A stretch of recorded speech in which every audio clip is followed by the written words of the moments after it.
আপনি বাদীর বাবা, মেয়েকে জোর করে বিয়ে দিয়েছেন কেন? জানতেন না মেয়ে পালিয়ে বিয়ে করেছে? মাজেদ বোকা মানুষের মতো মাথা নাড়ে। জানতাম না। জানলে কি কেউ দুইবার বিয়ে দেয় মেয়ের? মিথ্যে বলছেন কেন? আদালতে দাঁড়িয়ে মিথ্যে বলার পরিণাম জানেন? মাজেদ প্রতিবাদী করল। আমি মিথ্যে? আপনার কি মনে হয় মিথ্যে বলে আপনি বেঁচে যাবেন? উল্টা আপনার জেল হয়ে যাবে বিচারককে মিথ্যে বলার দায়। আমি কেন মিথ্যে বলবো? আমি তো... মাজেদ নিজেকে বাঁচানোর চেষ্টা করলো, কিন্তু রুজাইব শুনল না। সে গাম্ভীর্যের সাথে মাথা নাড়ে। আজকে আপনার মেয়ের বিষয়ে সিদ্ধান্ত দেওয়ার কথা। আপনার বোঝা উচিত ছিল এখানে এমনি এমনি বসিনি আমি। গত কয়েকদিন যথেষ্ট খোঁজ খবর নিয়েছি। কাজেই মিথ্যা বলে আদালতের সময় নষ্ট করলে সেজন্য কঠোর শাস্তি পাবেন আপনি। মাজেদের চেহারা রক্তশূন্য হলো। পরিস্থিতি উল্টে যাবে সেটা হয়তো ভাবেনি সে। তার আগেই বোঝা উচিত ছিল এই ছেলে তাকে নিচু করার একটা সুযোগও হাতছাড়া করবে না। সে আমতা আমতা করল। রুজাইব কঠোর গলায় বলল, শুনুন, আপনার মেয়ে যখন পালিয়ে গিয়ে বিয়ে করেছিল তখন কি সে প্রাপ্তবয়স্ক ছিল? হ্যাঁ। তাহলে তাকে ধরে বেঁধে দ্বিতীয়বার বিয়ে দেয়া কি উচিত হয়েছে? আর প্রথম স্বামীর সাথে তালাক না দিয়ে দ্বিতীয় বিয়ে দেওয়ার হেতু কি বলুন তো? সব জায়গায় তো গায়ের জোর চলে না। আইন আদালত বলে তো কিছু আছে নাকি? মাজেদ চুপ করে রইল। মেয়ের দিকে ভস্য করে দেওয়ার দৃষ্টি দিল। রুজাইব সবটা দেখল, তারপর বলল, স্বামী থাকার পরও আবার বিয়ে কি বৈধ না অবৈধ? কি মনে হয় আপনার? বলুন, আপনি একজন শিক্ষক হয়ে এমন ভুল কি করে করলেন?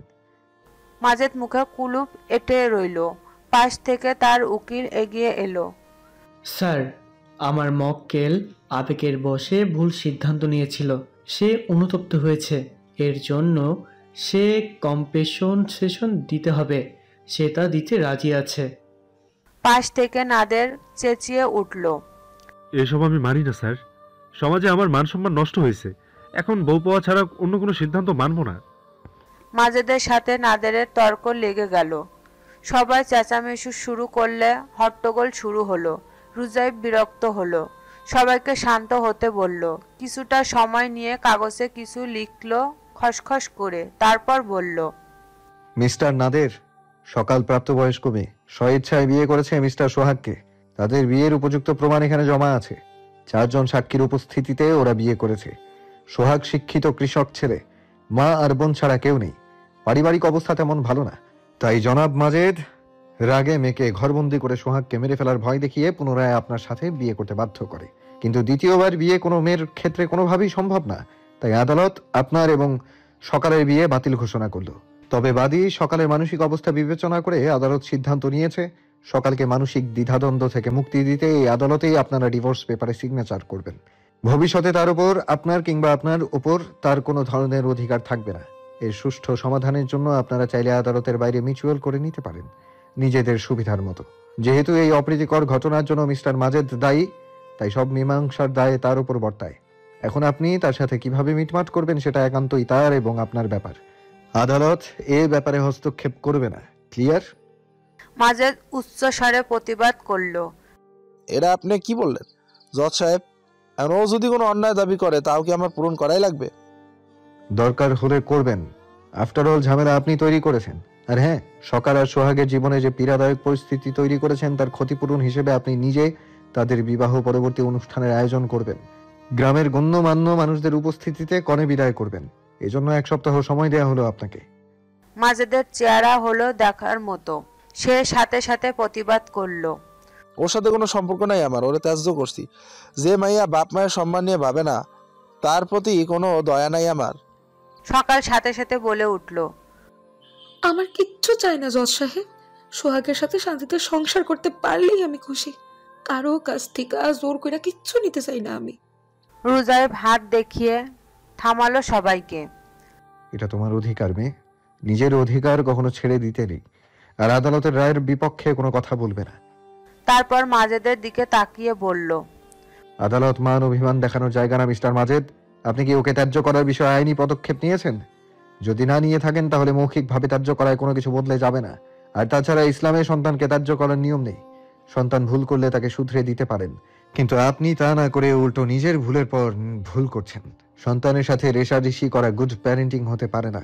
আদালত আপনাকে ভুল সংশোধনের সুযোগ দিয়েছে। এবং আপনার উপর আদেশ বাস্তবায়নের হুকুম করেছে। যত দ্রুত তা করবেন ততই মঙ্গল হবে সবার জন্য। আদালত অবমাননা হলে সেটা আপনার এবং আপনার পরিবারের জন্য ভালো হবে না। আপনি বুঝদার মানুষ, আশা করি এর বেশি কিছু বলার প্রয়োজন হবে না। পুরো রুম জুড়ে পিনপতন নীরবতা। মাজেদকে অসন্তুষ্ট দেখালো। রুজাইব কাগজে সব লিখে উকিলদের প্রয়োজনীয় নির্দেশনা দিয়ে পরবর্তী কেসের জন্য 10 মিনিট বিরতি নিয়ে নিজের কেবিনে ফিরে এলো। কিছুক্ষণ পর মতিন এলো। স্যার। আর 5 মিনিট মতিন, হাতের কাজ শেষ করে আসছি। স্যার, স্যার একজন দেখা করতে চাই। রুজাইব লেখা বাদ দিয়ে তাকালো। কে? আমি, একটু ব্যক্তিগত দরকার ছিল। মাজেদকে দেখা গেল উকি দিতে। রুজাইবের মেজাজ চড়ে গেল। মতিনের দিকে তাকাতেই সে কাসুমাসু হয়ে 2 হাত কসলালো। স্যার আমার কোনো দোষ নাই, উনি জোর করতেছিলেন। মাজেদ ভেতরে ঢুকে গেল। 5 মিনিট সময় নেব। মতিনকে ইশারা করতেই সে দরজায় চাপিয়ে চলে গেল। রুজাইব চেয়ারে হেলান দিল। বলেন, কি বলবেন? মাজেদ ব্যাগ এগিয়ে দিয়ে বলল। প্লাস 2 লাখ টাকা। রুজাইব ভুরু কুঁচকে গেল। কিছু সময় পরে মুস্কি হেসে বলল, ঘর বাহির মিলাই ফেলতেছেন আপনি। এটা আমার অফিস, এখানে ঘরের ব্যাপার টেনে আনা ঠিক না। মাজেদ না বুঝে তাকিয়ে আছে। রুজাইব বলল, ব্যাগটা তুলেন, সন্ধ্যায় বাসায় যাই। ঘরের ব্যাপার ঘরে মিটমাট হলেই ভালো না। উল্টাপাল্টা বুঝ দিয়েন না, তাড়াতাড়ি ব্যাগ নিয়ে বিদায় নেন। হাতে অনেক কাজ আমার। ঝামেলা করতে চাইলে করাই যায়, কিন্তু করব না। সময়ের দাম আছে আমার। অগত্যা মাজেদ হার মানল। সেই সাথে এটাও বুঝলো রুজাইব বুদ্ধিতে তার থেকে 2 কদম এগিয়ে। তাকে ফাঁসিয়ে দেওয়া এত সহজ হবে না। সে দুমদাম পা ফেলে বেরিয়ে গেল। সন্ধ্যায় অফিস থেকে বেরোতে গিয়ে আরেক ঝামেলায় পড়ল রুজাইব। সকাল আর সোহাগ বসে আছে তার কেবিনের সামনে। তাকে দেখেই দৌড়ে এলো মেয়েটা। স্যার, কি হয়েছে? আমার আব্বা আমাকে নেয় নাই, কয় আমারে নিত না তার বাড়িতে। আপনি চলে যান, নিজের বাড়িতে একা গেলে কি সমস্যা? আমার ভয় লাগে স্যার। আগের বার জোর করে বিয়ে দিছে, এবার যদি অন্য কিছু করে। আব্বা আর চাচা অনেক রাগী, ওদের বিশ্বাস করি না স্যার। কিঞ্চিত বিরক্ত হলো রুজাইব। এখন সে ফার্নিচারের দোকানে যাবে ভেবেছিল। এই ঝামেলা কি করে সামলাবে? খানিকক্ষণ ভেবে নিয়ে বলল, আমার সাথে চলুন, আপনাকে আপনার বাড়িতে নামিয়ে দেব। আর আপনি নিজের সাধ্যমতো বিয়ের প্রস্তুতি নিন। সোহাগকে উদ্দেশ্য করে বলল রুজাইব। আগামী শুক্রবার আপনি ওকে তুলে আনবেন। এর মধ্যে যা করার আমি সব ঠিকঠাক করে ফেলবো, ঠিক আছে? সোহাগের চেহারায় দ্বিধা ভাব স্পষ্ট। রুজাইফের কথা অমান্য করতেও পারছে না, আবার বিশ্বাস করতেও কষ্ট হচ্ছে। তবুও বিচারক বলেই হয়তো বেশি কিছু বলার সাহস করল না। আপনি তাইলে ওরে নিয়ে যান, এইখানে কাজ আছে আমার। কাজ সেরে বাড়ি যাবো। তুমি যাও সারাল্লাহকে, সমস্যা মনে করলে ফোন দিও আমারে। সকাল মাথা দুলায়, যদিও তার ভয় করছে। এই স্যারকে 2 দিন দেখা ভালো মানুষ মনে হইছে। স্যারের সাথে গেলেই আব্বা নিশ্চয় তারে ফেলে দিবে না। অনেকদিন হইল মাকে দেখে না, ছোট বোনটাকে দেখে না। এই বাড়িটাকেও খুব মিস করে। দাদাদান মারা গেল, তাকে দেখতে যাইতে পারে নাই। বড় ভাইটা খুব ভালো বাসতো তাকে। সবাইকে দেখার বড় ইচ্ছে হয় তার। রুজাইফের গাড়িতে যেতে যেতে ভাবনার অতলে হারিয়ে যায় সকাল। রুজাইফের গাড়িটা তাদের বাড়ির সামনে থামলো। সকাল অবাক হলো বেশ। এই স্যার একবারের জন্য তার বাড়ির ঠিকানা জানতে চায় না, অথচ একদম ঠিক জায়গায় চলে এলো কি করে? রুজাইফ তাকে নামতে ইশারা করলো। সে আগেই প্রধান ফটক পার হয়ে গেছে। সকাল ভয়ে ভয়ে তার পিছু পিছু গেল। সে যদি দোতলায় দাঁড়িয়ে থেকে দেখলো রুজাইফকে। তার পেছনে ওই একই গাড়ি থেকে সকালকে নামতে দেখে তার চোখ দুটো কোটর থেকে বেরিয়ে আসবে যেন। দীর্ঘদিন পরে নিজের বড় বোনকে দেখে সে দিক বিদিক শূন্য হয়ে ছুটল। তাকে ওভাবে দৌড়াতে দেখে কেয়া আর নীলাও বেরিয়েছে। শ্যামলী ডাকলো, অমন করে কই যাস? কি হয়েছে সেজু? বুবু আইছে মা। সকাল? শ্যামলীর বুক কাঁপছে। সে মেয়ের পিছু পিছু বেরিয়ে এলো। শামসুন নাহার নামাজে ছিল, কিন্তু নাম শুনে সে সেজদা দিতে ভুলে গেল। গুটি গুটি পায়ে বাইরে এসে দাঁড়ালো। সে যদি আর রুজাইফকে দেখেও দেখল না। সে ছুটে যেয়ে সকালের বুকে আছড়ে পড়ল। বুবু তুমি আইছো? সত্যি তুমি আইছো? সেজু আমি আইছি। আমার বিশ্বাস হইতেছে না বুবু, একখান চিমটি কাটো তো। সকাল খিলখিল করে হেসে জোরসে একটা চিমটি কাটলো। সে যদি আউস বলে হাত মালিশ করে। দুই বোন একে অপরকে জড়িয়ে ধরে। রুজাইব দৃশ্যটা দেখলো চুপচাপ। গমগমে আওয়াজে উঠোনে জড়ো হওয়া সকলের উদ্দেশ্যে বলল, মাজেদ সাহেব কই? সে স্কুল থেকে আসে নাই তো। শ্যামলী মিনমিন করলো, সে তার মেয়েকে কোর্টে ফেলেই চলে এসেছে, তাই আমি সাথে করে নিয়ে এলাম। সে আসলে তাকে বলবেন কথাটা। সবাই মুখ চাওয়াচাওয়ি করলো। কেউ কিছু বুঝতে পারল না। জাহাঙ্গীর মুখ খিচিয়ে বলল, ও কেন এই বাড়িতে আসছে? এই বাড়িতে ওর কোনো জায়গা নাই। রুজাইব কথা বাড়ালো না, গম্ভীর গলায় বলল, সে আপনার ভাই এলে কথা বলে নেবেন। আপাতত নিজে মাতব্বরি করে কিছু করতে যাবেন না। এই মেয়ে আপাতত এ বাড়িতে থাকবে, এটা কোর্টের সিদ্ধান্ত। গেছে? সকালকে নির্দেশ দিল, আপনি ঘরে যান। কোনো সমস্যা বোধ করলে আমাকে জানাবেন। এই যে আমার কার্ড, এখানে মোবাইল নম্বর দেয়া আছে। পকেট থেকে একটা কার্ড বের করে দিল। তারপর নিজের বাড়িতে ঢুকে গেল। সকাল হা করে তাকিয়ে থেকে বলল, স্যার আমাকে বাড়িতে ঢুকলো কেন সেজু? সেজতি সকালের কানে ফিসফিস করলো। কারণ তোমার স্যার আমাকে বাড়িতেই থাকে। সেজতির কাছ থেকে সব ঘটনা শুনতে শুনতে সকাল চোখ কপালে উঠল। এত কিছু হয়ে গেছে? বুবু, আমাকে ঘর দখল কইরা নিছে তোমার স্যার। সেজতি মুখ গোমরা করলো। সকাল অবাক হয়ে জানতে চাইলো, আব্বা চুপচাপ সব মেনে নিল? দাদাজান তাইলে সত্য সত্যি ওনাকে ওইসব সম্পদ লিখা দিছে? আমরাও অবাক হয়েছি বুবু। আইসকা তোমার কথা শুই না বুঝলাম এমনি এমনি মানে নাই। এবারের চাকরির পাওয়ার আছে, হেই ডরে মাইনা নিছে। সেজতি ফিসফিস করলো সকালের কানে। কেয়া, নীলা আর টিয়া সকালের গা ঘেঁষে বসে আছে। নীলা বলল, আব্বারে কইতে শুনছি দাদাজানের ওই পক্ষে একটা মাইয়াও আসছিল। একমাত্র মাইয়া হওয়ার কারণে দাদাজান নাকি তারে মেলা ভালোবাসতো। হে বুবু, সেই মাইয়া নাকি মেলা সুন্দর হয়েছিল। শহরের বাড়িটা নাকি দাদাজান তার মাইয়ার নামে দিছে। কেয়া ফিসফিস করলো। সকাল ভাবুক হয়ে গালে হাত দিল। তার মানে আমাকে ফুপু আছে একজন? নীলা টিপ্পুনি কাটলো। হ সৎ। সকাল উৎসাহী কণ্ঠে প্রতিবাদ করলো, তাতে কি হয়েছে? তাও তো একজন ফুপু আছে। আমার তো তারে খুব দেখতে মন চাইতেছে। যা কইছো বুবু, দাদি কানে গেলে খবর আছে। সেজতি কিছুক্ষণ ভেবে বিজ্ঞের মতো বলল, ওই দিন যে নতুন মাইয়াটারে দেখলাম ওই বাড়িতে, ওইটা তাইলে তার ফুপাতো বোন, আমাগো ফুপুর মাইয়া। আমি দেখছি দুজন বয়স্ক মহিলা পুরুষের সাথে একটা পোলা আর একটা মাইয়া আইছিল। খুব সুন্দর পোশাক আসিল তাগো পরনে। টিয়া সগর্বে ঘোষণা করলো যেন। কেয়া সন্নিহান নজরে দেখে বলল, তুই কখন দেখলি? চাচি তো তোরে বাইরে আসতে দেয় না। টিয়া মুখ বাঁকিয়ে উত্তর দিল, মা নিজেই ডাইকা দেখাইছে, কইছে ভালো মতো পড়ালেখা কইরা ওগো মতো ইস্পাট হবি। কেয়া আর নীলা কুটিল দৃষ্টি হানলো টিয়ার উপর। সকাল বলল, তোরা যাই কস না কেন, ওই স্যার আমার মোটেও খারাপ মনে হয় নাই। কি সুন্দর করে আমার কেসের সুরাহা করে দিল। চাইলে শত্রুতা করে আমার ক্ষতি করতে পারতো, কিন্তু তা করে নাই।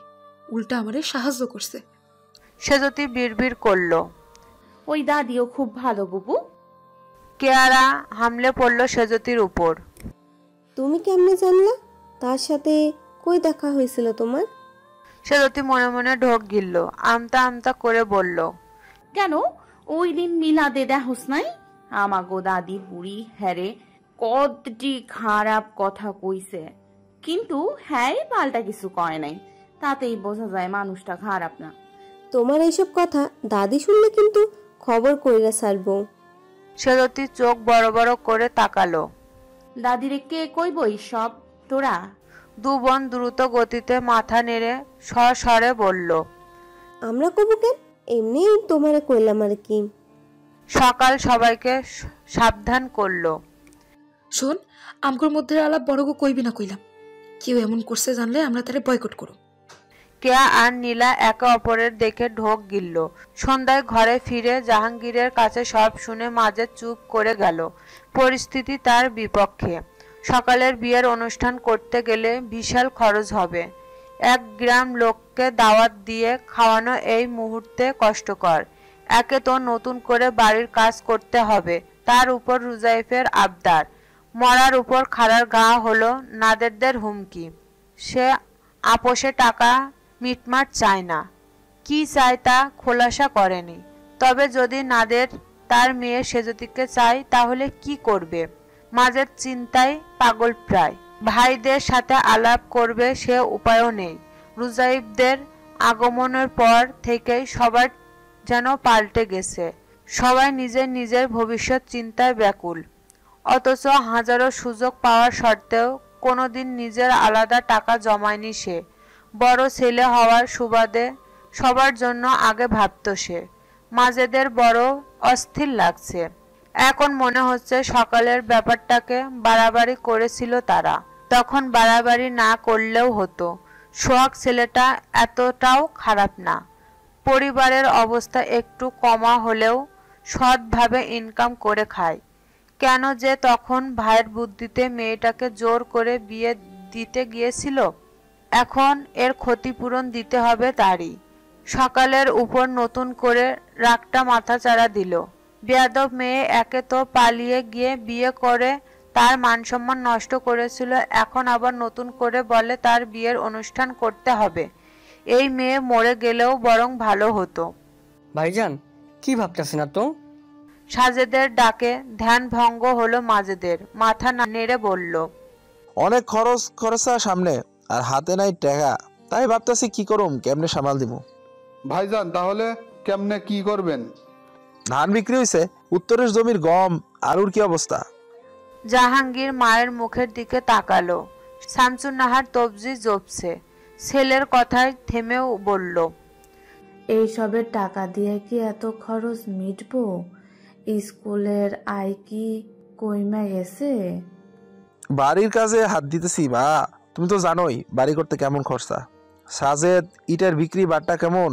সাজেদ মিনমিনিয়ে জবাব দিল, খুব বেশি না ভাইজান, জিনিসপত্রের দাম বাড়ছে তাই বাড়ি কইরা কমা গেছে, ইটের বিক্রিও বাটরা কমছে। সকালের বিয়ার খরচটা আলগা পাইলে ভালো হইতো আমার জন্য, তোরা আমার সাহায্য কর। শামসুন নাহার টোন কাটলো, পলায়া যাওয়ার মাইয়া আবার এত ধুমধামে বিয়া দেওয়া লাগবো কেন? মায়ের কথায় রেগে গেল মাজেদ। সাথে দিতেছি না মা, আপনারা এই ঝামেলা লাগাইছেন, হুদাই তখন উস্কানি দেয়া এই কাম করাইছেন। দুই বার মাইয়ার বিয়া দিয়া নিজে পাপও কামাইছি, মাইয়াডারেও ঝামেলা ফেলাইছি। এখন তো তার দায় চুকানো লাগবই, নাহলে জেল জরিমানা হইব। তাতে আপনাকেও কি, সব তো এখন আমার মাথার উপর দেয়া যাইব। বলেই মাজেদ উঠে গেল। তার মেজাজ অত্যাধিক খারাপ হয়েছে। সবার স্বরূপ বেরিয়ে আসছে ধীরে ধীরে। যাদের আপন ভেবে দিনরাত এক করে খেটেছে, আজ তারা ধীরে ধীরে দূরে সরে যাচ্ছে। আরো কত দূরে যাবে সেটাও দেখতে চায় সে। সাত সকালে চেঁচামেচির আওয়াজে ঘুম ভাঙল রুজাইফের। নিচে নেমে দেখলো মাজেদ অসহায় হয়ে দাঁড়িয়ে আছে তাদের দরজার সামনে। সে কর্কশ গলায় বলল, সাত সকালে এখানে কি চাই? মাজেদ জড়সড় হলো। নাদের লোকজন নিয়ে আইসা ঝামেলা করতেছে। রুজাইফ বিরক্ত হয়ে বললেন, কেন, তার সাথে মীমাংসা করেননি?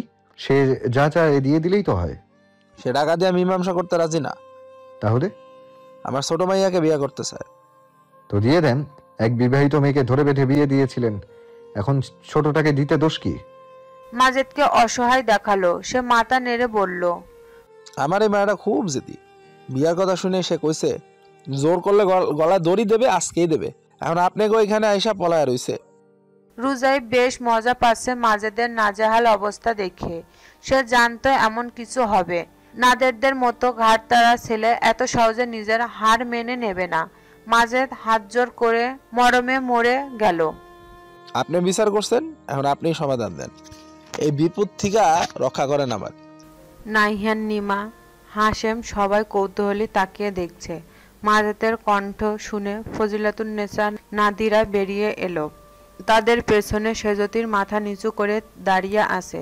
রুজাইফ বিস্মিত হয়ে তিনজনকে দেখল। ফজিলাতুন্নেসা বলল, রুজাইফ, এই মেয়েটা সেদিন আমাকে সাহায্য করেছিল। কি সাহায্য করেছিল তা তোকে পরে বলবো। এখন তুই এই মেয়েটার বিয়ে ক্যান্সেল করার ব্যবস্থা কর। বিয়ে তো ছেলে খেলা না যে জোর করে ধরে বেঁধে দেবে। রুজাইফ সেজতিকে দেখে তাচ্ছিল্য হেসে বলল, এদের কাছে বিয়েটা ছেলে খেলাই দিদা। দেখছো না, এক মেয়ের দুইবার বিয়ে দেয়। তা হোক, কিন্তু এই মেয়েটার বেলায় এমন কিছু হতে দেব না আমি। তুই ব্যবস্থা কর। নাদিরাও মিনতি করল, হ্যাঁ দা ভাই, সেজুতিপুর জন্য কিছু করো প্লিজ। রুজাইফের মুখ হাঁ হয়ে গেল। সেজুতিপু, তুই ওকে কবে থেকে চিনলি? আরে এখনই চিনলাম, তাতে কি? আপু কি কিউট দেখেছো? রুজাইফ মুখ বাঁকালো। কিউট না ছাই, চিনিস না ওকে, বদের হাড্ডি একটা। সেজতু রুজাইফের দিকে অগ্নিদৃষ্টি নিক্ষেপ করলো। রুজাইফও কটমট করে তাকিয়ে আছে। ওকে তাকাতে দেখে সেজতি মুখ ভ্যাংচায়। ফজিলাতুন্নেসা নম্য গলায় বলল, এখন এসব কথা থাক। মেয়েটার জীবন মরণ সমস্যা, তাকে এই বিপদ থেকে উদ্ধার কর। তাতে আমি কি পাবো? এদের জন্য ভালো চিন্তা করা মানে নিজের ক্ষতি করা। রুজাইফের কথায় প্রতি উত্তরে সেজতি চেঁচিয়ে উঠল, আর কি চান? আমাদের বাড়ি ঘর তো দখল করছেনি, আর কি নেয়ার বাকি আছে? আমার দরকার নাই আপনার সাহায্য। দরকার হইলে এখনই গলায় দড়ি দিয়া মরবো, তাও আপনার সাহায্য নেব না। সেজতি হক চকিয়ে বেরিয়ে গেল। মাজেদ অসহায় চোখে একবার মেয়েকে আরেকবার রুজাইফকে দেখলো, তারপর মেয়ের পিছু পিছু গেল। সেজুমা, পাগলামি করিস না, শোন আমার কথা। শুনুম না, তুমি বুবুর লগে যা করছো আমার লগেও তাই করতে চাইতাছো। তোমারে এমন সুযোগ আমি দিব না। দরকার হইলে মইরা জামু, তাও না। মারে শোন একবার। রুজাইফ দৌড়ে দোতলায় উঠে গেল। মাজেদ মাথায় হাত দিয়ে উঠোনে বসে পড়ল। রুজাইফের সকলের দরজায় দাঁড়িয়ে দেখলো বাপ মেয়ের এমন দৃশ্য। ফজিলাতুন্নেসা দীর্ঘশ্বাস ফেলে রুজাইফকে ডাকে, রুজাইফ, ওদের সমস্যা মিটিয়ে দে, না হয় বাচ্চা মেয়েটার জীবন নষ্ট হয়ে যাবে। রুজাইফ বিতৃষ্ণা নিয়ে বলল, এই পরিবারে জন্মেছে, ওদের জীবন এমনিতেই নষ্ট দিদা। তাও যা, তোর সাধ্যে যতটুকু কুলয় কর। ওরা যতই খারাপ হোক, চোখের সামনে অনিষ্ট হতে দেখা যায় না। নাদিরা মন খারাপ করে বলল, যাও না দা ভাই, আমিও তো সেজুতিপু মতো। আমার সাথে এমন হলে তুমি মানতে? রুজাইফের চল শক্ত হলো। নাদিরাকে কষে ধমক দিল, বাজে কথা বলবি না নাদিরা, আমরা অমন মানুষ নই। আর তোর সাথে কেউ এমন কিছু করার কথা ভাবলেও তারা আস্ত থাকবে না। সেজুতিপুও ভালো, তুমি প্লিজ ওর কোনো ক্ষতি হতে দিও না। নুমা রুজাইফের পিঠে হাত রাখলো। সবাই বলছে যখন, যে দেখ কি হচ্ছে। অগত্যা রুজাইফ হার মেনে নিল। উফ, জ্বালালে তোমরা। উঠোন জুড়ে বেশ ভিড়। নাদের এক পাশে বসে আছে, তার সাথে আছে কয়েকজন মুরব্বী। এদিকে তমিজউদ্দিনের এক পক্ষের সবাই। সকাল কাচুমাচু হয়ে দাঁড়িয়ে আছে এক কোণে পরিবার থেকে দূরে। রুজাইফকে দেখে নাদের উঠে দাঁড়িয়ে গেল। স্যার, আপনি এইখানে? রুজাইফ তার কথায় পাত্তা না দিয়ে দুহাত বুকে আড়াআড়ি বেঁধে জানতে চাইল, কি চলছে এখানে? নাদের তার পাশে থাকা সকালকে দেখে কিছুটা সাহস নিয়ে বলল, তাদের কারণে আমার মান সম্মান নষ্ট হয়েছে। এখন টাকা দিয়ে মান ফেরত আনতে পারুম না, তাই আমি প্রস্তাব রাখছি আমারে অন্য মেয়ের লগে বিয়া দিতে হইবে। রুজাইফ নাদেরের দিকে তাকালো। আবার জোর জবরদস্তি করে বিয়ে? ওই মেয়েও যদি পালায় তাহলে আপনার মান থাকবে? নাদের মাথা নেড়ে গোয়ারের মতো বলল, পালাইবে না স্যার। এত বিশ্বাস নিয়ে কিভাবে বলেন? তাকে কি দড়ি দিয়ে বেঁধে রাখবেন? দরকার পড়লে রাখবো। রুজাইফের হাসি পেলেও ধৈর্য ধরে নিজেকে সামলে নিয়ে বলল, আপনার পড়ালেখা কত দূর? কি কাজ করেন? ম্যাট্রিক পাস দিছি স্যার। মাসের ঘের আছে আমাদের, সাজেদ চাচা সব জানে। বাহ, ভালো কাজ করেন। আপনার ইনকাম তাহলে বেশ ভালো। নাদের দাঁত বের করে হাসলো। রুজাইফ বলল, আপনি যেহেতু ম্যাট্রিক পাস করেছেন, তাহলে আরেকটু কম শিক্ষিত মেয়ে বিয়ে করা ভালো। কলেজে পড়ে এমন কাউকে বিয়ে করলে বড় জ্বালা হবে আপনার। মেয়েরা আজকাল খুব ধুরন্ধুর, বুঝলেন? শিক্ষিত মেয়ে বিয়ে করলে সে আপনার মাথায় কাঁঠাল ভেঙে খাবে। মানে কি বলতেছেন কি বুঝতেছি না স্যার। রুজাইফ এগিয়ে এলো। আপনার আগের বিয়ের ঘটক কে? সাজেদ চাচা। লাকি চাচি আমার দূর সম্পর্কের আত্মীয় লাগে। আরে বাহ, তাহলে তো হয়েই গেল। আপনার এই বাড়ির মেয়েই লাগবে তো? মিস্টার সাজেদের মেয়ে হলে সমস্যা আছে? নাদেরের চল ঝুলে গেল। কোথা থেকে কি হয়ে যাচ্ছে, কি ভেবেছিল, কি হচ্ছে। নাদের সাজেদের দিকে তাকালো। লাকির সাথে চোকাচোকি কথা হলো। নাদের মিনমিন করলো, ওরা তো ছোট। সাজেদ এগিয়ে গেল। কি সব কইতাছেন? আমার মাইয়া ছোট, তাছাড়াও ওর ঝামেলা মাজেদ ভাইয়ের সাথে। তাহলে আমার মাইয়াগো টানেন কেন? কারণ এই সমস্যার সৃষ্টিতে আপনার ভূমিকা ছিল। আপনার মেয়েরা কোন ক্লাসে পড়ে? সাজেদ এগিয়ে এলো। একজন 9-এ, একজন 10-এ। এত ছোট না তাহলে। বড়টার সাথে আপনার বিয়ে ঠিক করলাম। নাদেরের দিকে তাকিয়ে কথাটা বলতে নীলা চেঁচিয়ে উঠল, আব্বা কি কয় এগুলা? রুজাইব দেখল মেয়েটাকে। ও তাকাতেই মেয়েটা কারোর পেছনে লুকিয়ে গেল। লাকি আটকে উঠে ছুটে এলো। কি কন এসব?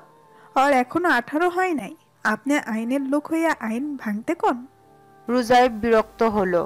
লাকির কথা পাত্তা না দিয়ে বলল, আগামী শুক্রবার সকালের অনুষ্ঠানের মাঝে কাজী ডেকে আপনার কন্যার সাথে নাদের সাহেবের বিয়ে দেবেন। মেয়ের 18 বছর হলে আনুষ্ঠানিকভাবে ম্যারেজ রেজিস্ট্রি করে মেয়ে তুলে দেবেন। ঠিক আছে নাদের সাহেব, এই সিদ্ধান্তে আপনার আপত্তি নেই তো? নাদের খুশি হবে না বেজার হবে বুঝে পেল না। সে ভয়ে ভয়ে সাজেদের দিকে তাকালো। সাজেদ বলল, আমি মানি না আপনার সিদ্ধান্ত। নাদেরের সাথে থাকা মুরব্বীদের কয়েকজন বলল, কিন্তু সিদ্ধান্ত খুব যুক্তিযুক্ত। আমরা এই সিদ্ধান্তের সাথে একমত। এর চাইতে ভালো সমাধান আর হয় না। দুই পরিবারের মান বজায় থাকলো। সাজেক, তুমি আপত্তি করো না। নাদের পোলা তো খারাপ না, তোমার মাইয়া সুখে থাকবে। উত্তর না পেয়ে সাজেদ রেগে মেগে ঘরে চলে গেল। রুজাইব অবশ্য তার রাগ পাত্তা দিল না। নাদেরকে বলল, এবার বিয়ের প্রস্তুতি নিন। আর কোনো ঝামেলা চাই না আমি। যদি এরপরও কোনো ঝামেলা করেন তাহলে সোজা থানায়। নাদের অনিচ্ছায় ঠোঁট টেনে হাসার ভান করল। ঝামেলা হইব না স্যার। না হলেই ভালো। রুজাইব শীষ দিতে দিতে চলে এলো। তার মনটা বেশ প্রফুল্ল।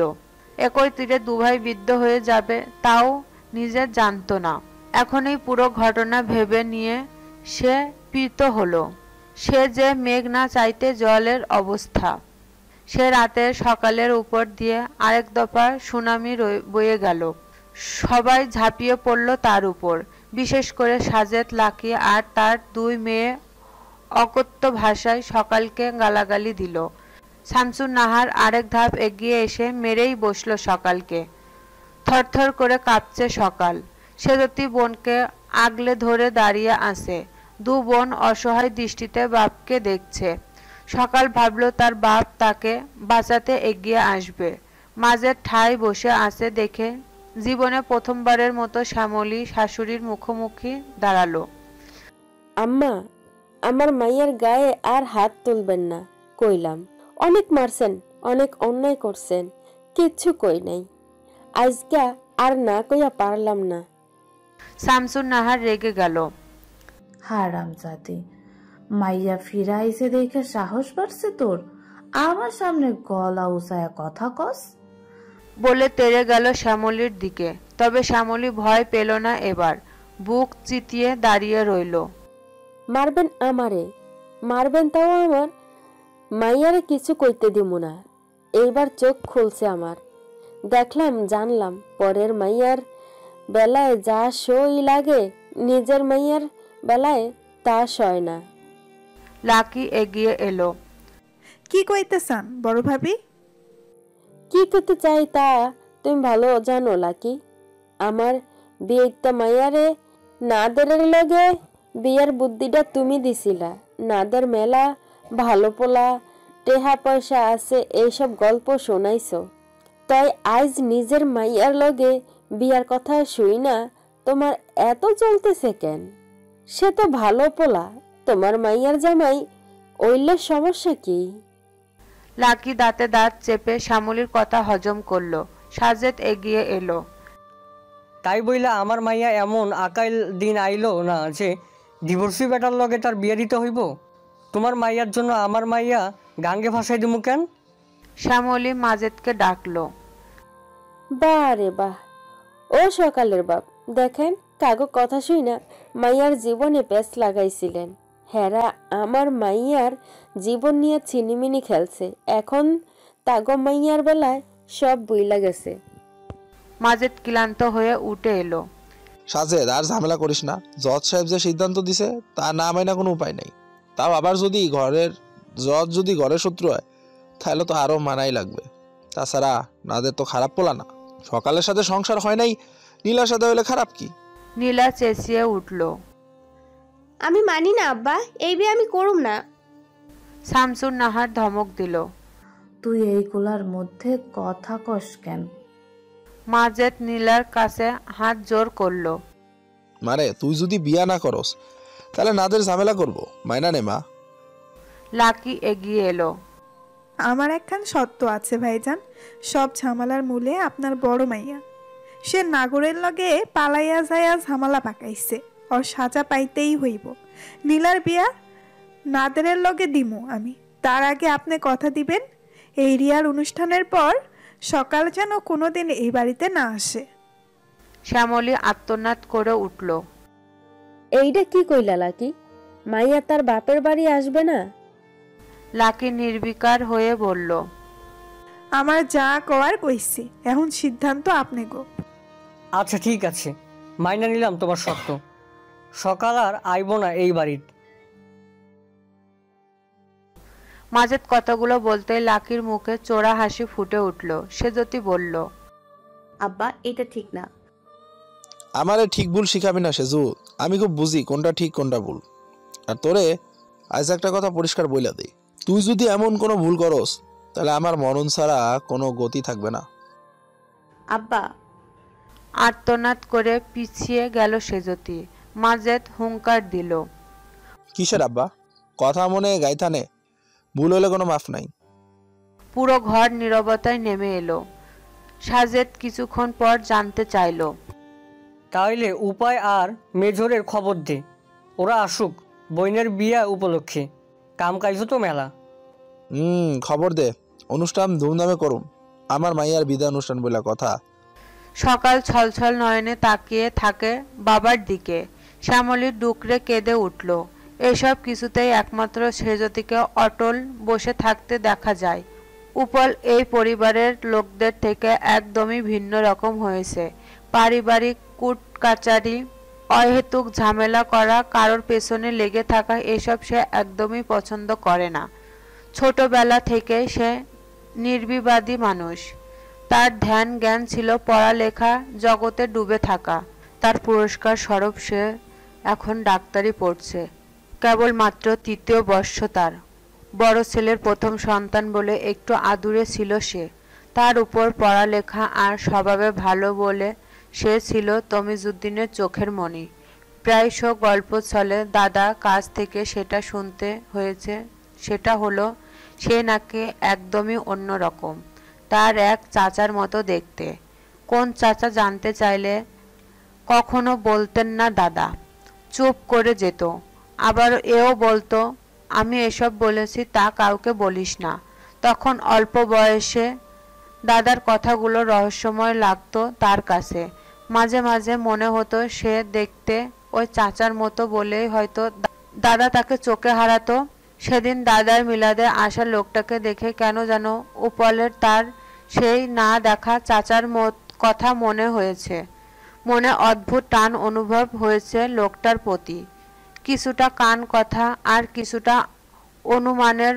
উপল অনেক কিছু বুঝলেও সেসব নিয়ে কারোর সাথে আলোচনা করেনি সে। পরদিনই মেডিকেলে ফিরে এসেছিল। আজ বাড়ি থেকে ফোন পেয়ে বেশ অবাক হলো। তার যে বোনটাকে ত্যায্য করা হয়েছিল তার নাকি বিয়ের অনুষ্ঠান হবে বাড়িতে। অবাক করার মতন ঘটনা বটে। কে করেছে এসব? তার বাবা চাচা যে স্বইচ্ছায় এসব করছে না তা বেশ বুঝতে পারছে। তাহলে কি ওই লোকটা এসব করাচ্ছে? যদি করিয়ে থাকে তাহলে ভালো কাজই করছে। মানুষে মানুষে এত হিংসা বিভেদ তার একদমই পছন্দ না, যেটা তার দাদি শামসুন নাহারের একমাত্র পছন্দের কাজ। ব্যস্ততায় রুজাইব শ্বাস ফেলার সময় পায়নি। অফিসের কাজ শেষ করে ঘরের জন্য নানান সরঞ্জাম পছন্দ করে কেনা থেকে শুরু করে বাড়ি ফিরে মিস্ত্রিদের কাজের তদারকি। এর মধ্যে নাদিরা আর নাহিয়ানের স্কুল আর কলেজের ভর্তির জন্য ছোটাছুটি, সব মিলিয়ে দমবন্ধ অবস্থা। দেখতে দেখতে পুরো সপ্তাহ চোখের পলকে পার হয়ে গেল। বৃহস্পতিবার সন্ধ্যায় বাড়ি ফিরে আলোর ঝলকানি আর উঠানের মাঝের জায়গায় প্যান্ডেল খাটানো দেখে মনে পড়ল কাল এই বাড়ি মেয়ের বিয়ে, তাকে বিশেষভাবে নিমন্ত্রণ করা হয়েছে। রুজায়েব বাড়ি ঢুকতে যেয়ে নিচে তাকালো খানিকটা সময়। সবার মধ্যে বেশ তোড়জোড়, হলুদ শাড়ি পরা মেয়েদের আনাগোনা দেখা যাচ্ছে। মিউজিক বক্স আনা হয়েছে, সেখানে জোরে সোরে গান বাজানো হচ্ছে। কয়েকজন ছেলে মেয়ে বসে গল্প করছে। বিরক্তি মুখ সেসব দেখে নিজেদের ঘরে ঢুকে গেল রুজাইব। গোসল ছেড়ে নিচে নামতে নুমা তাকে চা দিল। হাশেমকে দেখতে না পেয়ে জানতে চাইল, ফুপা কোথায়? নাদিয়া ঘরে আছে। ও, ডাকো ওদেরকে, একসাথে চা খাই। নিমার মুখ জুড়ে আমাবস্যা। নাদিয়া গোসা করছে, ওই বাড়ির মাইয়া আইসা ডাকছে, আজকেই ওগো হলুদ দিব, নাদিয়া যাইতে চাই ওইখানে। রুজাইব বিরক্ত হলো। বারবার বলার পরও নাদিরার এসব বাচ্চামির কারণ কি? সে জবাব না দিয়ে চা খাওয়ার মন দিল। ফজিলাতুন্নেসা এসে বসলো রুজাইফের কাছে। রে যেতে দে রুজাইফ, বাচ্চা মানুষ, সবার আনন্দ দেখে ওরও মন চাইতেছে আনন্দ করতে। ওরা আমাদের ডাকে নাই দিদা, আমি দাওয়াত পেয়েছি বিচারক হিসেবে। তাছাড়া সত্যি বলতে ডাকলেও আমি যেতে দিতাম না। ওদের পশমে পশমে শয়তানি, কোথা থেকে কি করবে বুঝবে না। ফজিলাতুন্নেসা ধরা গলায় বলল, সে যদি আইসা ডাইকে গেছে ওরে, তোর ভয়ে যায় নাই। যাওয়ার দরকার নেই। রুজাইব উঠে গেল সামনে থেকে। এখানে থাকলেই দিদা ব্ল্যাকমেল করবে, যেটা রুজাইফের একদম পছন্দ না। ঘরে গিয়ে বিছানায় গড়াগড়ি করলো কিছুক্ষণ। গানের আওয়াজটা বড্ড বেশি কানে লাগছে। উঠে পায়চারি করলো অকারণে। তারপর বেরিয়ে কোনার রুমটায় এলো। দরজাটা কিঞ্চিত ফাঁকা হয়ে আছে। রুজাইব ডাকলো, নাদিরা আছিস? আওয়াজ না পেয়ে দরজা ঠেলে দিল। বিছানা ফাঁকা, এমনকি ঘরখানাও। রুজাইব বারান্দায় উকি দিতেই দেখলো হাশেম মেয়েটাকে নিয়ে বারান্দায় দাঁড়িয়ে আছে। নাদিরা মন খারাপ করে নিচে তাকিয়ে। প্যান্ডেলের মাঝের ফাঁকা দিকে ভেতরটা দেখা যাচ্ছে। একটা স্টেজ সাজানো হয়েছে ওখানে, ফুল দিয়ে বড় বড় অক্ষরে লেখা সকাল আর নীলার গায়ে হলুদ। রুজাইব নাদিরাকে দেখলো। মেয়েটা মলিন মুখে তাকিয়ে আছে। রুজাইব ওর মন ঘুরাতে ডাকলো, নাদিরা আজ ভাইয়া আসার পর নিচে যাসনি? নাদিরা চমকে পিছে ফেরে। রুজাইবকে দেখে তার চেহারার খানিকটা ভয়ে ছাপ পড়ল। হাশেম হাসলো, ওরা নাচ গানা করবে, ওরও মন চেতেছে করতে। আহ বাবা, চুপ করো। হাশেম চুপ করলো। রুজাইব কিছুক্ষণ চুপ থেকে বলল, ওখানে যেতে চাস? না, তুমি মানা করেছো, এরপর আর যাই কি করে? আমি বললে যাবি? নাদিরা চট করে মুখ ঘুরিয়ে তাকালো। রুজাইবকে দেখে ওর চোখ দুটো চিকচিক করে উঠল। সত্যি যেতে দেবে দা ভাই? রুজাইব মাথা দুলাতেই নাদিরা ওর গলা ধরে ঝুলে গেল। You are the best brother দা ভাই। জানো, আমি না গেলে সেজুতিপু খুব মন খারাপ করত, বারবার করে বলে গেছে। এসো, এই যে দেখো, আমাকে শাড়ি দিয়ে গেছে, কি সুন্দর না? রুজাইব দেখলো ক্যাট কেটে হলুদের রঙের শাড়িতে বুকে জড়িয়ে আছে নাদিরা। রুজাইব হাসলো, তৈরি হয়ে আমাকে দেখিয়ে যাস। আর হ্যাঁ, বাবাকে সাথে নিবি। ওদের দেয়া কোনো খাবার খাবি না, ওকে? ওকে। রাতে খাওয়া দাওয়ার পর নিজের রুমে ঢুকে যে দাঁড়িয়ে পড়ল রুজাইব। গান ভেসে আসছে। তোরা দেখো আসিয়া, কমলা নৃত্য করে থমকিয়া থমকিয়া। রুজাইব পায়ে পায়ে নাদিরার কামরার দিকে এগোলো। ঘরের বাতি নিভিয়ে অন্ধকার করে বারান্দায় চলে এলো। কিছুটা আড়াল নিয়ে দাঁড়ালো সে। কেউ দেখে ফেললে হাস্যকর ব্যাপার হবে। সাবধানে উকি দিতেই দেখলো স্টেজে তখন নাচ হচ্ছে। রুজাইব হাঁ করে তাকিয়ে আছে। ডিয়ার গার্ল পুরো স্টেজ ঘুরে ঘুরে নাচছে। লাল পাড়ে সাদা শাড়ির সাথে মিশিয়ে সাদা আর লালের মিশেলে ফুলের গহনা গায়ে। মনে হচ্ছে যেন কোনো পরী নেমে এসেছে আকাশ থেকে। দেখতে দেখতে রুজাইফের নেশায় লেগে গেল। হুট করে নাচ শেষ হয়ে গেল। আরেক দল স্টেজে এলো, কিন্তু রুজাইফের নজর আটকে রইল সেজতিতে। তার চোখ দুটো নিজের অজান্তেই সেজতিকে ঘুরছে। ও যেখানে যেখানে যাচ্ছে রুজাইফের নজরও সেখানে যাচ্ছে। সেজতি নাদিরার কাছে এসে বসলো। ওর কানে কানে কিছু বলল। নাদিরা তুমুল বেগে মাথা নাড়ালো। কিছুক্ষণ পর নাদিরাকে টেনে নিয়ে স্টেজে উঠে গেল। গান শুরু হয়েছে। লীলাবতী লীলাবতী বড়ই যুবতী সৈগ। নাদিরা লাজুকলতার হয়ে দাঁড়িয়ে আছে। সেজতির তার চারিদিকে ঘুরে ঘুরে নাচছে। দেখতে দেখতে কঠোর মনের রুজাইফের ঠোঁটের কোণে আবছা হাসি ফুটে উঠল। তার মন মুগ্ধতায় আবেশে নিমজ্জিত হাসি এর আগে দেখা যায়নি কখনো। সকাল থেকে নাদিরার পেট খারাপ। বারবার বাথরুম করতে করতে দুর্বল হয়ে গেছে মেয়েটা। সকালে রুজাইব রুম থেকে উঠে খবরটা শুনেই দৌড়ে এলো নাদিরার কাছে। নাদিরার চেহারা একদম মলিন হয়ে গেছে এরই মধ্যে।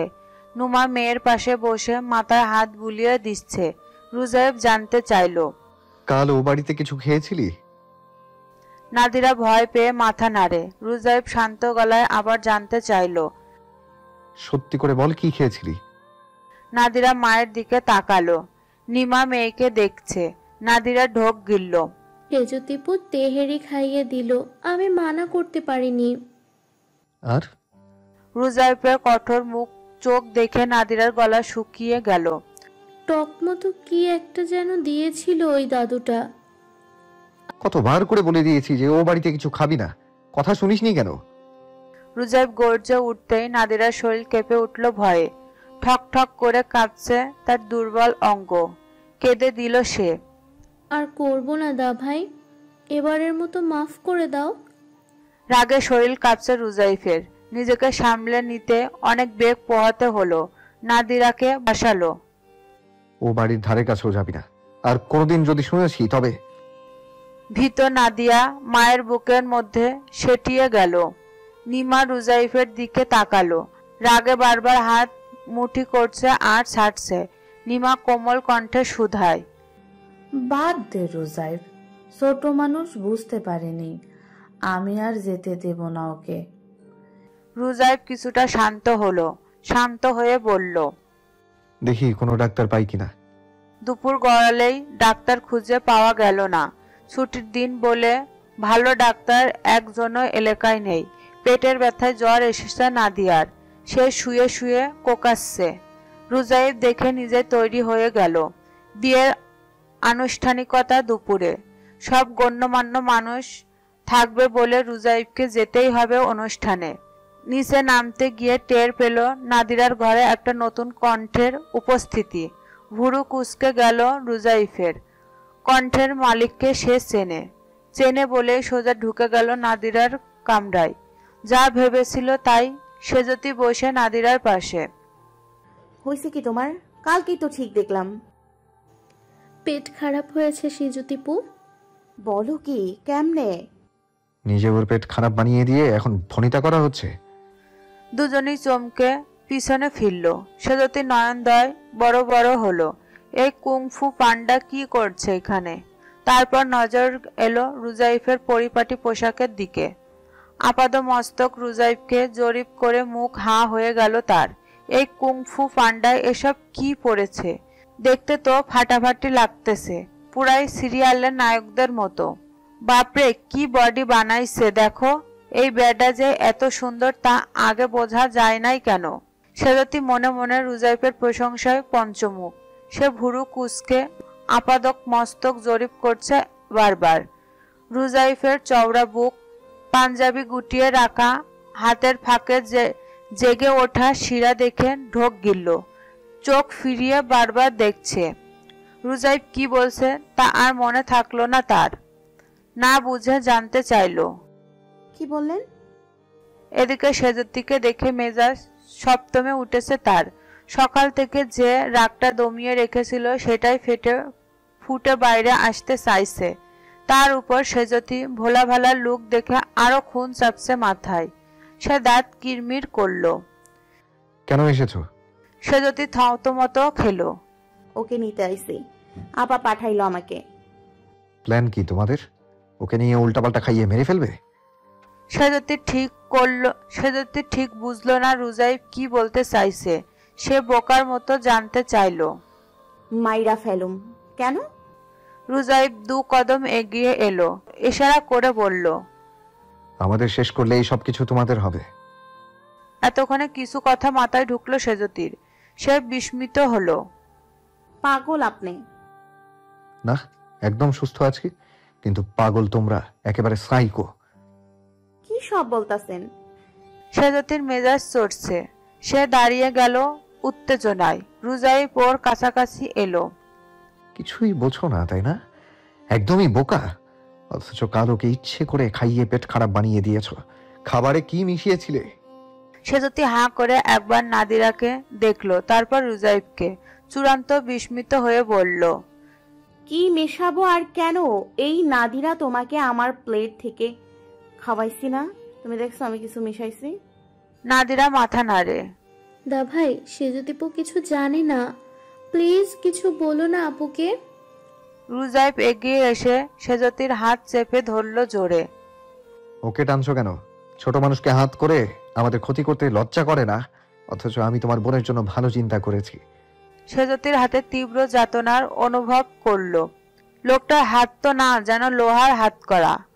ব্যথায় মুখ চুখ কুঁচকে এলো তার।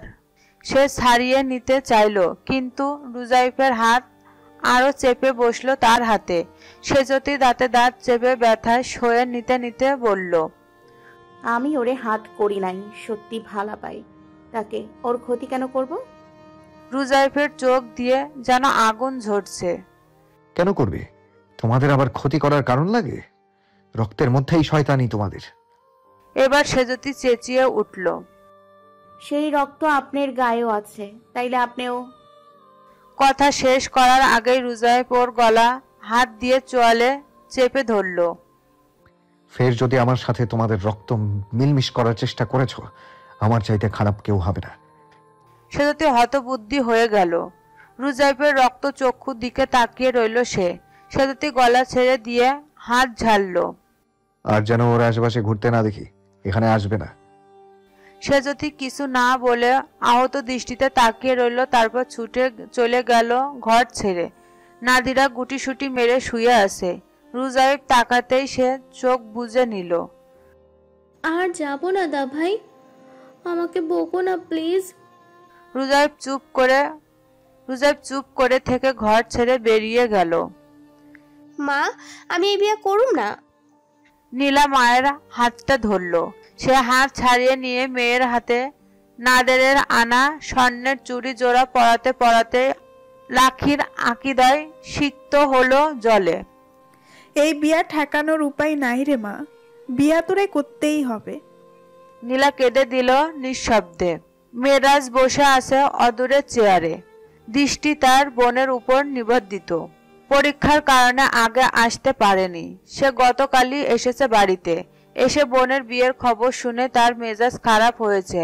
এখন মাকে বলেই ফেললো, তোমরা এই বিয়েতে রাজি হইলে কেমনে? সকাল আপার ফেলে দেওয়া পোলা আমার বোন জামাই হবে। লাকি চোখ মুছে নিল। আমরা রাজি হওয়ার কে? নাদের আইসা ঝামেলা করতেছিল, তখন ওই জজ আইসা সিদ্ধান্ত দিছে। গ্রামের মুরব্বিগোর সামনে কইছে, কথা না মাইনা উপায় আছে? আমার বোনের বিয়া ওই বেটা কেন ঠিক করবে? আব্বা কিছু কয় নাই কেন? বড় ভাই নিজের মায়ারে বাসাইতে যাইয়া আমার মায়ারে কুরবানি দিল। লাকির কথা শুনে চেঁচালো মেরাজ। মানে কি? নাদের সেজুতিরে বিয়া করতে চাইছে, সেজুতিরে বাসাইতে তারা আমার মায়ার গলায় দড়ি পড়াইছে। মেরাজের মুখ শক্ত হলো। দাদি কিছু কয় নাই? তোর দাদিরে তো জানোস, বড় পোলার কথা শুনলে অজ্ঞান হয়। লাকির গলার স্বরে স্রেদ। মেয়েরা সমানে পা নাচিয়ে যাচ্ছে। তার চোখ মুখ দেখে কিছু বোঝার উপায় নেই। সে মায়ের দিকে তাকালো। তুমি কিছু করবা না মা, আমার কিন্তু কিছু ভালো লাগতেছে না। লাকির চোখ দুটো জলে উঠে আবার ম্লান হলো। এত চিন্তা করিস না, যা হওয়ার হইতেছে, ভবিষ্যতেও হইবে। সকাল খুশি মনে সেজে গুজে বসে আছে। শ্যামলী মেয়েকে দেখে মুগ্ধ হলো, গালে হাত ছুঁয়ে চুমু দিল। মাশাআল্লাহ, আমার মাইয়ারে কত সুন্দর লাগতেছে।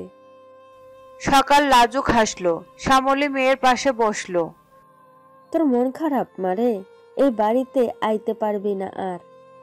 সকালের হাসি মুখ ম্লান হলো মুহূর্তেই। মা, আমি তো এই বাড়ি থেকে দূরে কত 1 বছর ধইরা। প্রথম প্রথম কষ্ট হইলেও এখন আর মন খারাপ হয় না মা। সোহাগ ভালো বলা মা, আমারে ভালো রাখছে।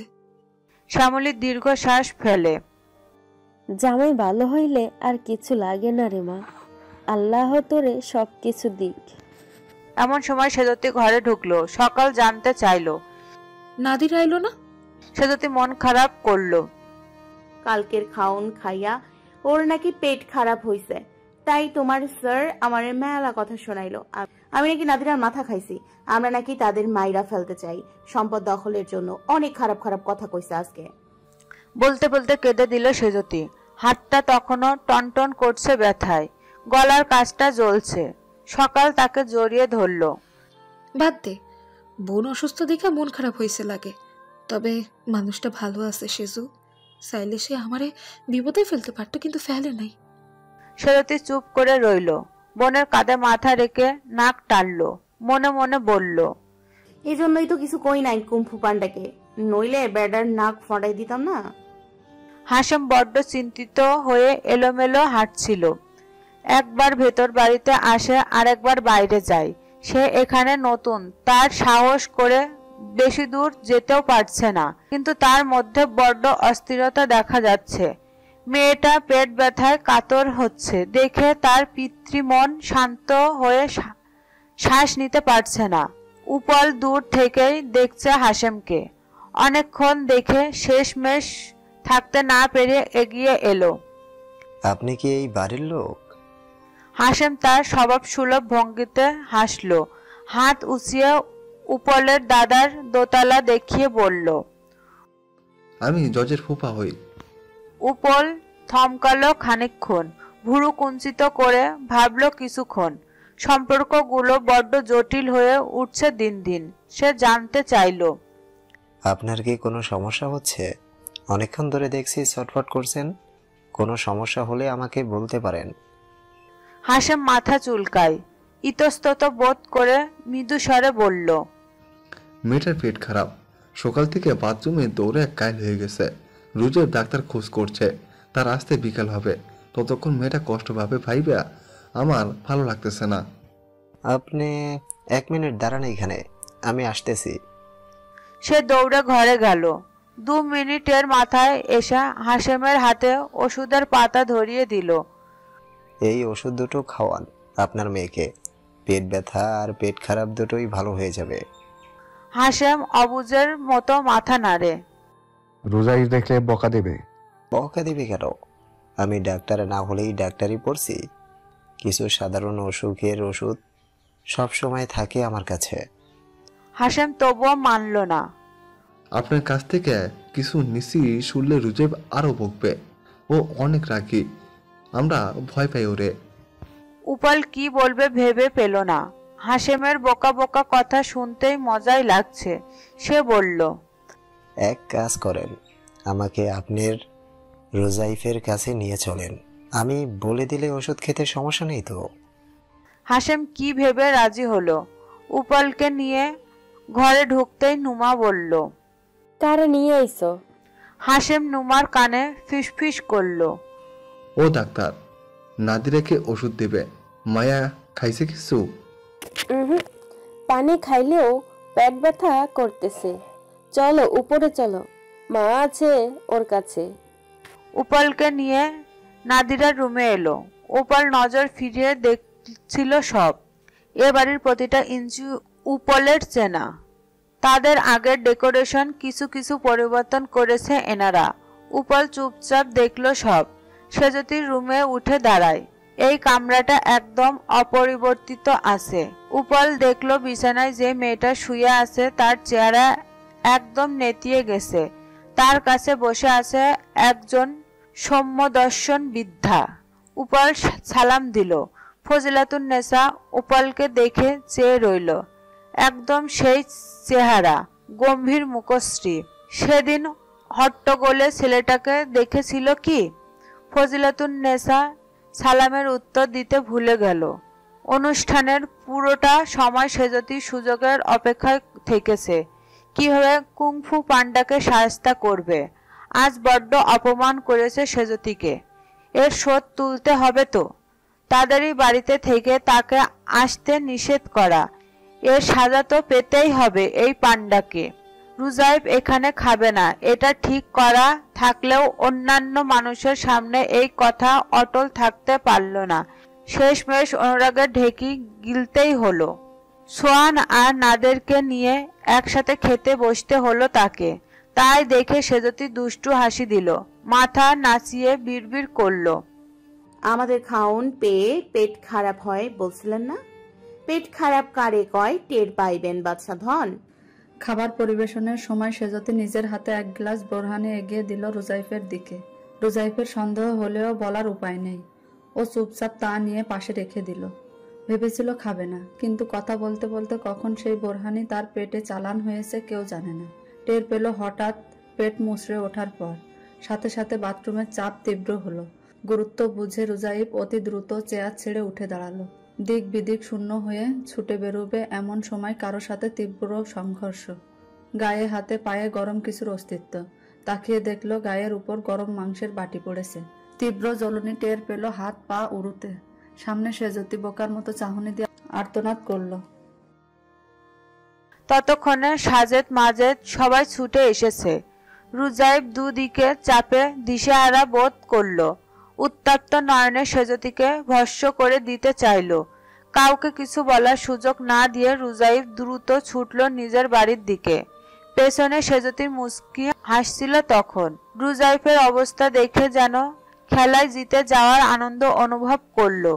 নিজের হাতটা উঁচিয়ে কবজির কিছু উপরে লাল হয়ে যাওয়া দাগটা দেখলো। এতক্ষণে যেন তার হাতের ব্যথাটা কমলো। দুর্বলতায় 3 দিন বিছানায় ছেড়ে উঠতে পারল না রুজাইব। মাত্রাতিরিক্ত বার ওয়াশরুমে যেতে হয়েছে তাকে। খাবার মুখে তুলতে পারেনি একবারই। পানি খেয়েও পেটে মোচড় দেয়। সেই সাথে তীব্র জ্বর, বেহুশ অবস্থা। এমন অবস্থায় তাকে বাসায় স্যালাইন দিতে হলো। 3 দিন পরে অনেকটা ঠিক হলেও দুর্বলতা রয়ে গেছে। তার চেহারার অবস্থা যাচ্ছে তাই। চোখ দুটো শুকিয়ে কোটরে ঢুকে গেছে। মুখ শুকিয়ে চোয়াল বেরিয়ে এসেছে। গলার স্বর সেই দুর্বলতা বেশ টের পাওয়া যায়। নাদিরা বড্ড অপরাধী হয়ে ভাইয়ের কাছে বসে। সরি দা ভাই, আমার জন্য তোমার এমন হলো। রুজাইব সরল হাসি দিল। তোর জন্য কেন এমন হবে? আমার বেশি তেলের খাবার সহ্য হয় না, জানিস তো। তোর শরীর ভালো হয়েছে? নাদিরা উৎফুল্ল হলো। হ্যাঁ দা ভাই, বাবা একজনকে নিয়ে এলো, সেও নাকি ডাক্তার। তার ওষুধ খেলে ভালো হয়ে গেলাম। রুজাইফের ভুরু কুঁচকে এলো। তা জানি না, তবে ওষুধে কাজ দিয়েছে। তোমার স্যালাইনের ব্যবস্থাও সে করেছে। সদর থেকে ডাক্তার ডেকে এনে দেখিয়েছে। তোমার জ্ঞান ছিল না, তাই টের পাওনি। রুজাইব বিরক্ত হলো মনে মনে। চেনা জানা নেই কে উপকার করলো। ফুপাকে তো ভরসা হয় না। কাকে না কাকে ধরে এনেছে। এদের নিয়ে সবসময় ভয়ে থাকে রুজাইব। সহজ সরল মানুষগুলো কোথা থেকে কি করবে আর ঝামেলায় পড়বে। জানতে হবে কাকে ধরে এনেছিল ফুপা। তার 2 দিন পরে অনেকটা সুস্থ হওয়ার পর সকালে নাদিরা আর নাহিয়ানকে সাথে নিয়ে বেরোলো রুজাইব। উদ্দেশ্য নাদিরাকে তার স্কুলে, নাহিয়ানকে কলেজে দিয়ে ও অফিসে যাবে। নতুন প্রতিষ্ঠানে 2 জনার প্রথম দিন বলে রুজাইব সাথে যাবে। দুজনার টিচারের সাথে কথা বলে ওদের সাথে পরিচয় করিয়ে দিয়ে তবে নিজের কাজে যাবে। ওদের দু ভাই বোনের পরনে নিজ নিজ প্রতিষ্ঠানের ড্রেস। ভাগ্যক্রমে সেজতীয় এই সময় কেয়া আর নীলার সাথে বেরিয়েছিল। নাদিরাকে দেখে সে লাফিয়ে কথা বলতে গেল। ওদের কলরব শুনে রুজাইব গাড়ি থেকে মাথা বের করতেই সেজতি পিছিয়ে এলো। নাদিরাকে ইশারায় পরে কথা বলবে বলে সরে এলো দ্রুত। রুজাইবকে এক নজর দেখে মাথা নত করে নিল। গত কয়েকদিন রুজাইবের অবস্থা দেখেছে সে, জানে ভালো মতোই তার কি হাল হয়েছিল। মনে মনে অপরাধ বোধ ভুগেছে, এটাও মিথ্যা নয়। ভেবেছে এতটা নির্দয় না হলেও পারত। আফটার অল এই লোকের জন্য তার পরিবারের বুবুকে দেখতে পেয়েছে। লোকটা তার বুবুর জীবনের ঝামেলা মিটিয়েছে, আর সে কিনা লোকটাকে উল্টা পাল্টা খাইয়ে পেট খারাপ করিয়ে দিয়েছে। অনুশোচনা থেকে সে জোর করে ভাইকে পাঠিয়েছে, লোকটার চিকিৎসার ব্যবস্থা করিয়েছে। আর যখন রুগ্র চেহারা রুজাইফকে দেখল তখন আরেক দফা মন খারাপ হলো। নিজেকে শাসালো, খুব খারাপ করেছিস সেজতি, তুই খারাপ মেয়ে, মন ভরা হিংসা তোর।